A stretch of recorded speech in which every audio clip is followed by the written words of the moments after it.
Hi යාළුවනේ. ඉතින් අද මම රස කෑමක් හදන්න හදන්නේ. මොනවද කියලා මම කියන්නේ. ඔයාලා බලන්නකෝ. අපි දැන් ඒකට ඕන මිශ්‍රණය හදාගමු. මම හදන්නේ මොකද කියලා ඔයාලා thumbnail එකෙන්ම දකින්න ඇති. ඉතින් අපි ඒක හදමු. ඉස්සෙල්ලාම මම පිටි ටික අනලා සාමාන්‍යයෙන් හොඳට soft වෙන්න පැයක් විතර තියන්න ඕනේ. අපි ඉස්සෙල්ලා මේක හදන්නේ. ඉතින් යාළුවනේ ඔය තියෙන්නේ මම හදාගන්න ගත්ත බඩු ටික වාජනේ වතුර කෝප්පයයි ලුණු කප් එකයි පාන් පිටි බකට් එකයි ගත්තා ළඟට. මට මොකද ලේසි ළඟට ගත්තම ඔක්කොම නැත්තම් දුව ඔක්කොම හොයන්න ඕන නිසා. ඉතින් ওই විදිහට පළවෙනියට වතුර දාලා රස අනුව ලුණු දාගන්න.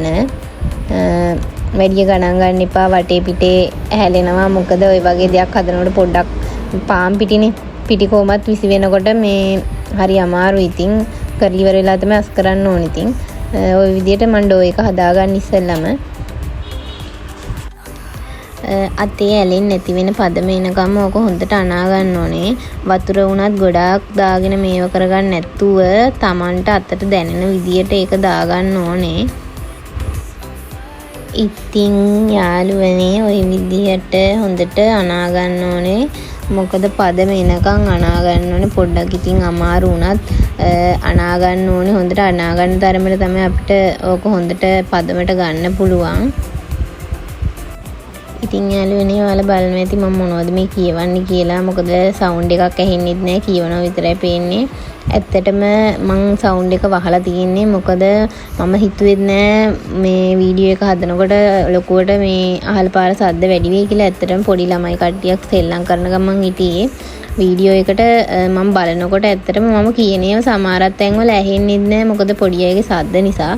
ඒකයි මම මේ සවුන්ඩ් වැහුවේ.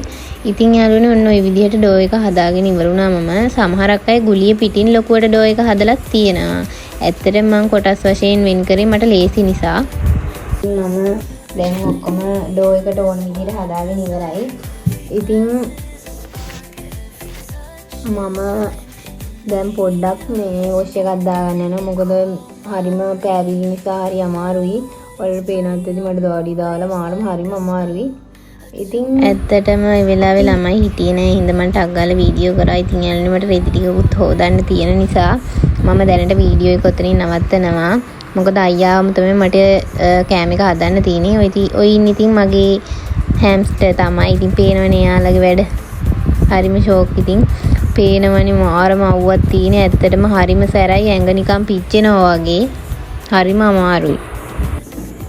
ඉතින් යාළුවනේ මං කරි එක හදාගන්න ලුණු ටික කපලා ඒ ටික ලෑස්ති කරගත්තා.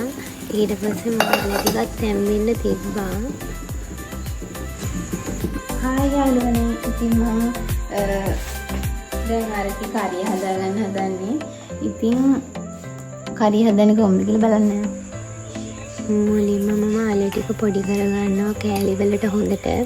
මොකද හොඳට පොඩි කරගන්න ඕනේ. මේ ලොකු එකක් නෙමෙයි මම හදන්නේ. සාමාන්‍ය පොඩි සයිස් ඒවා හදන්නේ. නිසා හොඳට පොඩි කරගන්න ඕන ආලු ටික.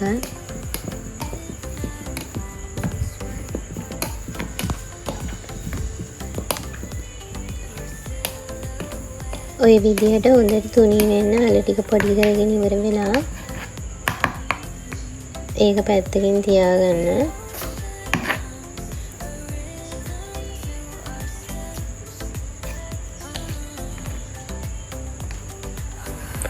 ඊට පස්සේ පෑන් එකට තෙල් ටිකක් දාලා ඒක රත් වෙන්න තියන්න. ඉස්සෙල්ලම මං කරි එක හදාගෙන ඉන්න එක ලේසියින්ද මං කරි එක හදන්නේ. තෙල් ටිකක් දාන්න යාළුවනේ. ඊට පස්සේ සාමාන්‍යයෙන් Tamanට රස අනුව ලුණු තෙලටම දාලා අවසානට සුදු ලුණු බික්කෙකුත් දාලා හොඳට රන්වන් පාට වෙනකම් බෙදගන්න.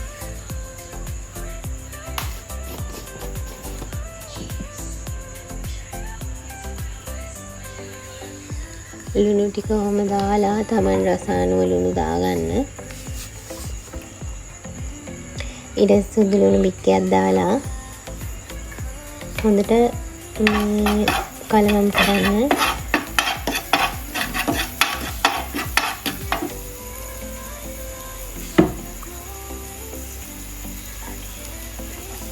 ඉතින් යාළුවනේ ඔක රන්වන් පාට වෙනකම් බෙදගන්න. මොකද එතකොට තමයි ඔක රස එන්නේ.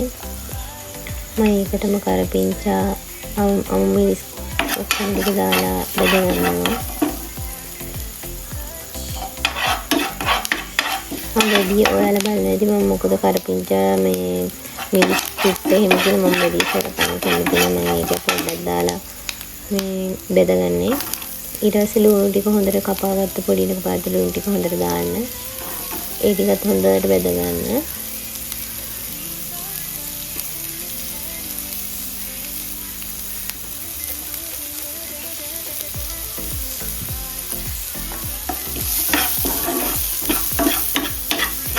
ඔය විදිහට හොඳට කලවම් කරගන්න. ඊට පස්සේ මම සෝයා සෝස් ටිකක් දැම්මා. මොකද සෝයා සෝස් දාන්න ඕනේ කියලා නෑ. මේ සෝයා සෝස් ටිකක් දාන්න පුළුවන් නේද? මේක රසයි එතකොට.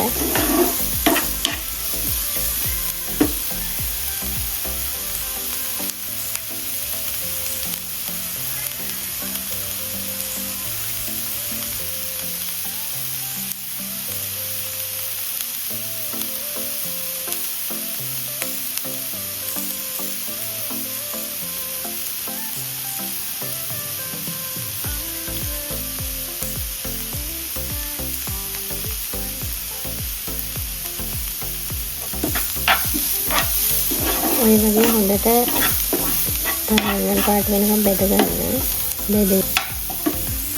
ඊට පස්සේ යාළුවනේ හීනේට ඉලාගත්ත මස් ටික එකතු කරගන්න. මේකට මස්, කැමන්, මාළු ඔයාලා කැමති විදිහකට ඔයාලා ආස විදිහකට හදාගන්න පුළුවන්. ඒකත් ඒ විදිහට හොඳට මික්ස් කරන්න. ඒකට මම කෑලි මිරිස් දෙකක් දාගන්නවා. ඒකත් ඔයාලගේ රස අනුව. මොකද මම කොතනට අමු මිරිස් එළිය දාපු නිසා මම මේ කෑලි මිරිස් ටිකක් එළිය දැම්මා. ඊට පස්සේ සෝයා සෝස් ටිකක් ආයෙම දැම්මා. ඊට පස්සේ හොඳට විදිහට කලවම් කරගන්න. කලවම් කරගන්න ගමන් හිමීට අල ටිකත් ඒකටම දාන්න. මොකද අල ටිකත් ඒකටම දාලා කලවම් කරනකොට හොඳට රසට එනවා.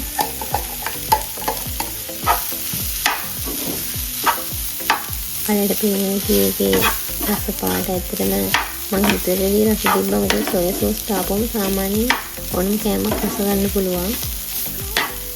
සෝයා සෝස් එකෙන් තමයි වෙනම රස ආවන්නට නම්.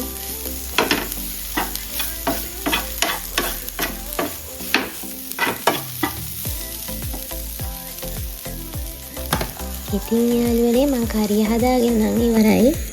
දැන් මම කරන්න හදන්නේ මගේ මිශ්‍රණය මම අරගෙන ඒක පිටි බෝලයක් හොඳට පිටි ටිකක් ලෑල්ලට දාලා රෝලින් පින් එකෙන් මම හොඳට මේක තුනී කරගන්නවා. මොකද ඇලෙනවා වගේ නම් පිටි දාලා ඔය පේන විදිහ වලට ඇලෙනවා වගේ තියෙන නිසා පිටි දාලා හොඳට රෝලින් පින් එකෙන් රෝල් කරගන්න. රෝලින් පින් නැති අය ඉන්නවනම් ජෑම් බෝතලයක් හරි මොකකින් හරි රෝල් කරගන්න හොඳට. ඔය විදිහට හොඳට පිටි ටිකක් පිහලා හොඳට ඩෝ එක මේ තුනී කරගන්න.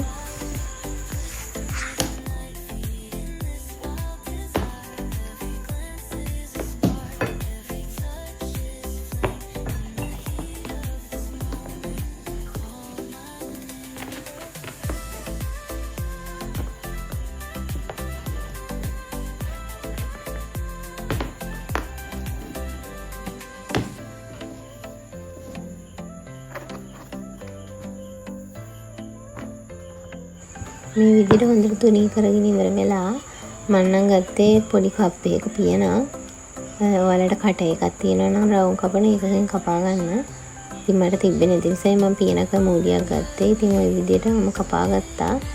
ඇත්තටම යාළුවනේ මේ ෆෝන් එකේ පොඩ්ඩක් බැටරි ලෝ වෙලා තිබ්බින්ද මට ආයෙ charge කරන්න වුණා. ඔයාලට හදන විදිහ මට පෙන්වන්න ඕනේ නැහැ. ওই විදිහට තමයි මගේ අවසාන ලුක් එක ආවේ.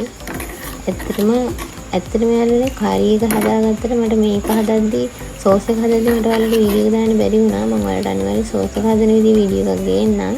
මගේ ෆෝන් එකේ බැටරි බහලා තිබ්බ නිසා මට හරියට වීඩියෝ කරගන්න බැරි වුණේ. අවසාන ටිකේ ඔයාලට අනිවාර්යෙන් සෝස් එක මම වීඩියෝ එකක් ගේන්නම්. ඉතින් යාළුවනේ තවත් අලුත් vlog එකකින් අපි හම්බෙමු. අදට අපි යනවා. බයි.